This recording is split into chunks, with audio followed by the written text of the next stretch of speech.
The scent of roses filled the air as I stepped into the grand ballroom of the Sapphire Palace, the same place where my father used to take us as children to show us how real success smells. I hadn't been here in years, not since I left home, or rather, was pushed out of it. Today was my brother Ryan's wedding, the golden son, the pride of the family, the man who could do no wrong. My invitation had arrived late, tucked in a stack of old mail as if it had been sent out of obligation rather than love. Still, I came.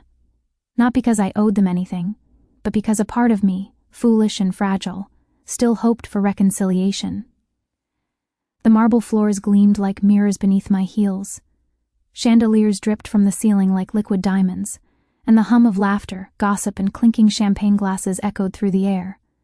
Everyone looked so perfect, everyone except me. I had chosen a simple, long ivory dress, elegant but not loud. My makeup was minimal, my hair pulled back. No one would guess the diamond ring on my finger cost more than half the cars parked outside. I didn't want them to. I wanted to see how they treated me. Without wealth, without status. "Look who finally decided to show up," my cousin Lila sneered, her lips curling in satisfaction as she looked me up and down. "Still shopping from thrift stores, I see." I forced a small smile. "Hello, Lila, you look beautiful," she scoffed. "You're late. The ceremony's over. You missed the family photos. Not that anyone expected you to be on time." I wanted to reply, to defend myself, to say I'd been working double shifts just to make it here. But before I could, a voice thundered across the hall. "Is that you, Emma?" The air froze. Every head turned toward the stage. My father stood there, his silver hair slicked back, his glass of whiskey half full.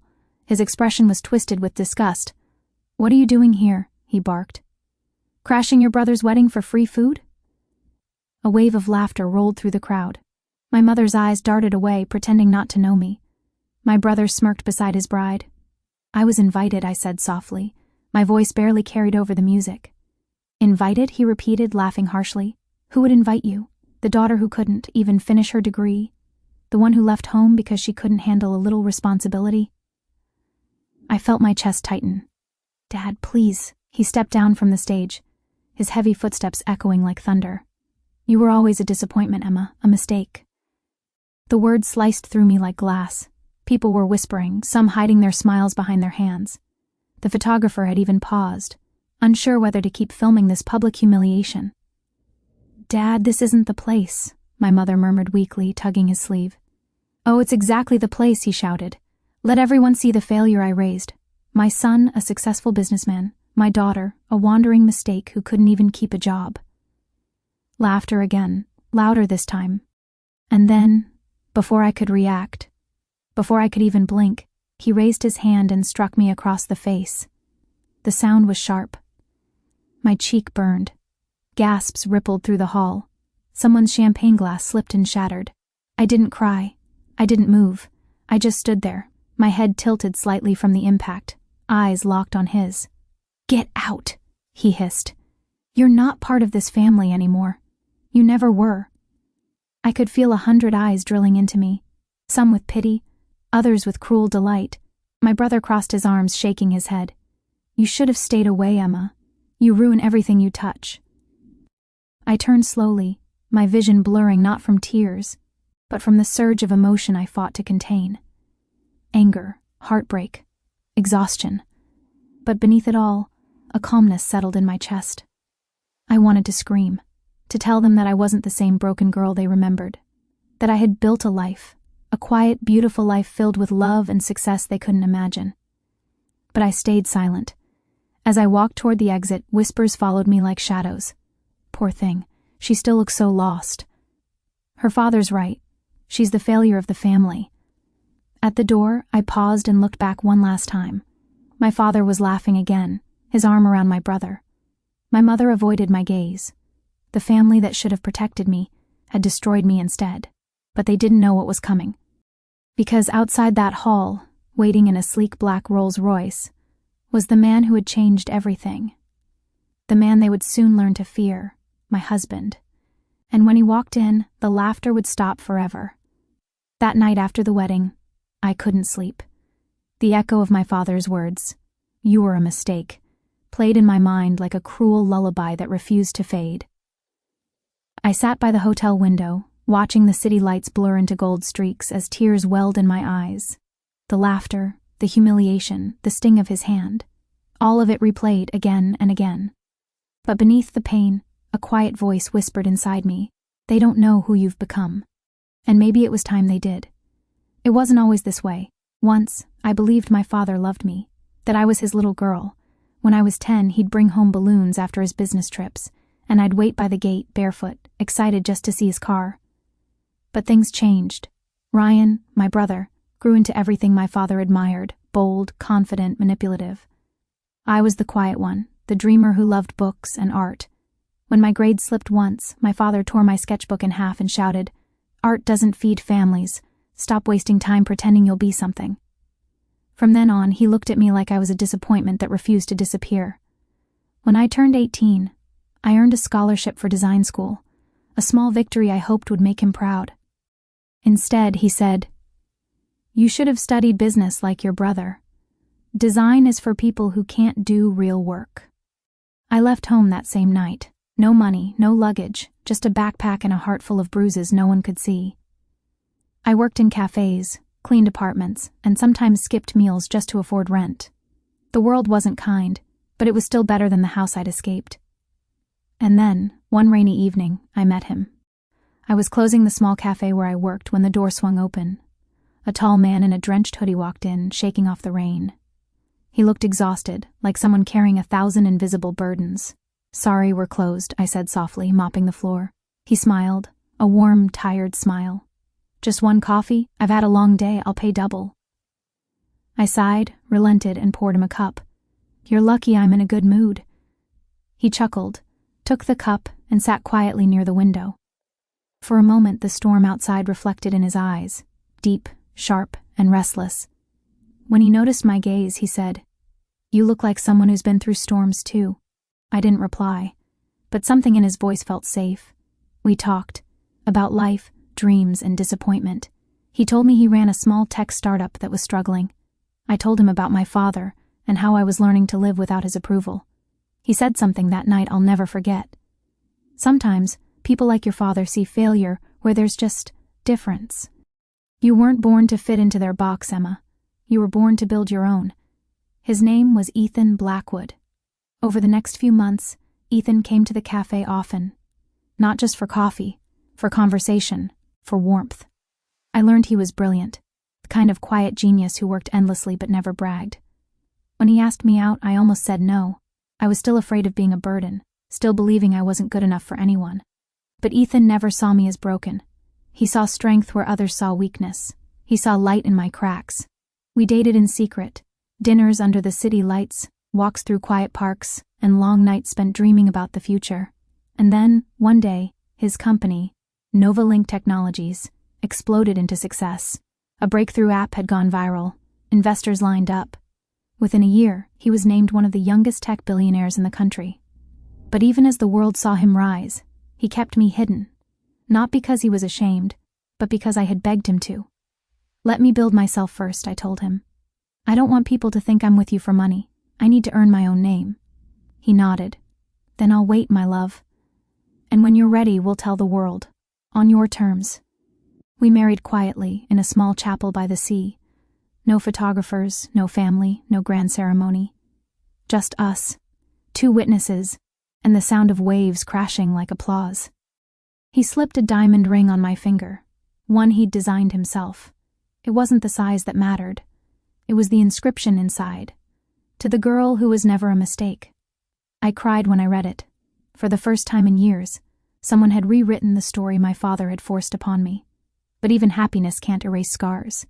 When the wedding invitation from my family arrived, old wounds reopened. "Are you sure you want to go?" Ethan had asked, concern flickering in his eyes. I nodded. Yes, I need to face them, not to prove anything. But to close the door they left open too long. He smiled softly. "Then go. But if they hurt you again, I'll make sure they never forget who you are." I laughed then, brushing it off. "You're too dramatic." He only smiled, that same calm, knowing smile. If only I knew what he meant. Because at my brother's wedding, when they called me a failure and my father struck me, Ethan wasn't far away. He had been watching, from the car outside, waiting for my signal. And the moment he saw the mark on my face through the glass doors, he opened his door and stepped out. The music had changed, but I couldn't hear it anymore. My cheek still burned from the slap. My father's words, "You were a mistake," echoed like poison in my ears. The hall was filled with laughter again, that cruel, cold sound that used to follow me all through childhood. I stood near the exit, trying to hold myself together. My palms trembled. My heart beat so hard I thought it might burst. I wanted to leave quietly. I wanted to disappear before the tears finally fell. But something, a strange, heavy silence, began to sweep across the hall. It was subtle at first. The music faltered, conversations paused, glasses stopped clinking. Then, all at once, every head turned toward the massive entrance doors of the ballroom. They were opening, slowly, and standing there, framed in the golden light from the chandeliers, was him. Ethan, my husband, tall, composed, wearing a perfectly tailored black suit that looked like it was made for royalty. The air seemed to shift around him, commanding, powerful, magnetic. His expression was calm, but his eyes, they burned with quiet fury. People began whispering, confusion rippling through the crowd. It can't be Ethan Blackwood, the billionaire? My father turned, his drunken grin faltering. My brother's laughter died mid-breath. My mother froze. Ethan's gaze swept across the room until it found me. And then, before everyone, he walked straight through the center aisle, each step deliberate, his shoes echoing on the marble floor like thunder. The crowd parted like waves before him. He didn't stop until he reached me. I stood there trembling, not from fear but from disbelief. His hand rose slowly, and he touched the side of my face where the slap had landed. His thumb brushed the faint red mark with heartbreaking gentleness. His voice was low, cold, and dangerous when he finally spoke. "Are these the people who called my wife a mistake?" The word wife hung in the air like a lightning strike. Gasps filled the hall. My father's whiskey glass slipped from his hand and shattered on the floor. My brother took a step back, pale as death. "Wife?" my mother stammered, her voice barely a whisper. Ethan turned toward them, his arms slipping protectively around my shoulders. His presence radiated authority, not arrogance, but the kind of power that comes from knowing you don't have to prove yourself to anyone. "Yes," he said clearly. "Emma Blackwood, my wife." Cameras flashed. Guests fumbled for their phones. Someone whispered, "He's the CEO of Novalink Technologies." Another gasped, "He's worth billions." The same people who had laughed minutes ago now stood frozen, their faces pale, their hands trembling. My father tried to recover, forcing a shaky smile. I didn't know. She never told us." Ethan cut him off, his tone sharp. "You didn't care to know. You saw what you wanted to see. A daughter you could crush to make yourself feel powerful." My father's face turned crimson. "Watch your tone, young man." Ethan's eyes darkened. "You beat your daughter in front of strangers and called her a mistake. You have no right to tell anyone to watch their tone." The silence was deafening. Even the band had stopped playing. Ethan turned to the crowd, scanning each face. "Every one of you who laughed, remember this moment. Remember how easily you found joy in someone else's pain. Because while you mocked her, she was building a life you could only dream of." No one moved.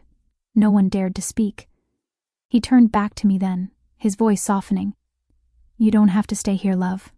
You've already given them more of your time than they ever deserved." My heart swelled with a mix of love and pain. I glanced around the hall, at my father, whose arrogance had melted into shame, at my brother, who stood frozen beside his bride, at my mother, who could barely meet my eyes. I wanted to say something that would make them feel the years of silence, rejection, and humiliation I'd endured. But words failed me. Ethan squeezed my hand gently as if reading my thoughts. "You don't have to speak," he whispered. "Your silence will be their loudest lesson." We turned to leave. But my father's voice, desperate and shaking, broke through the silence. "Wait!" he cried, stumbling forward. "Emma, please, I didn't mean, I was angry. You know how fathers are." Ethan didn't even look back. Fathers protect their daughters. They don't destroy them. My father fell to his knees, literally. His knees hit the marble with a thud that echoed in the hall. He looked up at me, eyes wide, filled with fear, Not love, not remorse, but fear. Because in that moment, he realized who he'd just humiliated. Not the poor, helpless daughter he'd despised, but the wife of the most powerful man in the room. As we reached the door, flashes from cameras continued behind us. People whispered frantically, their voices mixing with the echo of my father's pleas. "Emma, please, don't go. We didn't know. We didn't mean it." I stopped for just a moment and looked over my shoulder, and for the first time in my life, I wasn't the girl who begged for their approval. I wasn't the mistake. I wasn't the failure. I was Emma Blackwood, the woman they underestimated, and the one they would never forget. The ballroom doors closed behind us with a heavy thud, silencing the chaos within. For a moment I just stood there under the marble archway, breathing in the cool night air. The rain had stopped, and the moonlight washed over the city like silver silk. Ethan slipped his jacket over my shoulders. "You're shaking," he whispered. "I'm not cold," I murmured, though my hands trembled. "I'm just done." He brushed a strand of hair from my face and kissed my forehead. "It's over, love." But it wasn't. Not yet. Because when we turned toward the car, I heard my father's voice behind us, desperate, panicked, breaking. "Emma, please, wait." I turned. And there he was, the man who once stood taller than mountains in my childhood eyes, now stumbling out of the hall, his pride stripped away, his expensive suit clinging to him like a wet shadow. "Please," he gasped, his voice cracking. "Don't go. I made a mistake.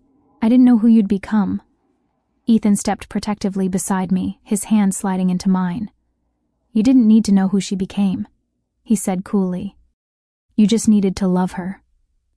My father fell to his knees again, right there on the marble steps. Cameras flashed. Guests had followed, phones recording the scene. The same people who laughed at me minutes ago were now watching in horrified fascination. He looked up at me, eyes glistening with tears. Real or rehearsed, I couldn't tell. "Emma, I was wrong," he said. "Please forgive me. I was angry. I didn't mean to hit you. You're my daughter." His voice broke into a sob. "You're my little girl." The words, once sacred, now felt hollow. I took a slow breath and stepped closer until I stood right before him. For a moment, I saw flashes. His hand tearing my drawings, his voice mocking my dreams. The cold dinners where he'd ignore me completely. The night I left home with nothing but shame. And then I saw something else. Me. The woman who had rebuilt herself from the ashes he left behind. I spoke softly, but each word carried the weight of years of pain. "You don't get to call me that anymore." He blinked, confused. "What?" "Your daughter," I said. "You lost that right the day you chose humiliation over love, the day you called me a mistake." His lips trembled. "Emma, please," I continued, voice steady now. "Strong. You always taught me that only the strong deserve respect. You crushed me because I was weak. You told me I'd never become anything." I glanced back at Ethan, who stood silently, eyes locked on me, proud, protective, letting me speak the justice I had waited a lifetime to deliver. "You were wrong. I became everything you told me I couldn't be without you. I built a life, a home, a love. I found people who lift me up instead of breaking me down. And you? You're still standing in the same place, surrounded by people who only stay because of your name and your money." Gasps rippled through the crowd. My father's face crumpled. "You always said I was your biggest mistake," I said quietly. "Maybe you were right, because a mistake is something you learn from, and I learned never to become you." He broke then, sobbing, trembling, clutching at my feet. "Please, Emma, please. I'll do anything. Just forgive me. I'll give you the house, the business." Ethan cut him off, his tone like ice. "We don't need your house or your money. You've already given her enough. Pain, shame, and strength. That's all she ever needed to surpass you." My father looked at Ethan with terror, realizing the truth that was sinking in fast. Everything he once had power over was now beneath the man standing beside me. Because Ethan didn't just own a tech empire. He owned this venue. He owned the catering company, the photography agency, even the luxury car service that brought the guests here. Everything my father had rented for his son's perfect wedding was owned by the same man he had just insulted. Ethan turned to the manager, who stood nervously nearby. "Cancel the after party. Shut it down." My company won't host a single event for the Harrison family ever again." The manager nodded immediately, scurrying away. The guests began whispering again, the panic spreading like wildfire. My father's hands trembled. "Please don't do this, we'll lose everything." I looked down at him, the man who once looked down at me, and for the first time I didn't feel anger, I felt peace. "No," I said softly. "You're not losing everything. You're just seeing what's left when there's no one left to fear you." He looked up at me defeated. "Emma," but I turned away. Ethan opened the car door and helped me inside. As the door closed, I caught one last glimpse of my family, my mother clutching my brother, my father on his knees, the guests scattering in whispers and shame. The car began to move. Ethan took my hand gently. "You did it," he whispered. Tears welled in my eyes, but they weren't from sadness. "No," I said quietly, watching the ballroom fade behind us. "I finally let it go." He smiled and kissed my knuckles. "You were never a mistake, Emma. You were the lesson." I leaned my head against his shoulder, the weight of years finally lifting. Outside, the city lights shimmered like tiny promises. Somewhere in the distance, thunder rolled, soft and far away, as if the sky itself was applauding the end of an old storm. Epilogue. The silence. After the storm, weeks later, a letter arrived at our penthouse. It was from my mother. Short, shaky handwriting. "He hasn't been the same since that day. He cries every night. I don't know if it's guilt or fear, but he finally knows what it feels like to lose someone he can't buy back. Take care, Emma. Mom." I folded the letter and placed it in a box, the same one where I'd kept my torn sketches and my old rejection letters. Then I smiled, not with bitterness, but with peace, because the girl they called a failure had become something far greater than successful. She had become free.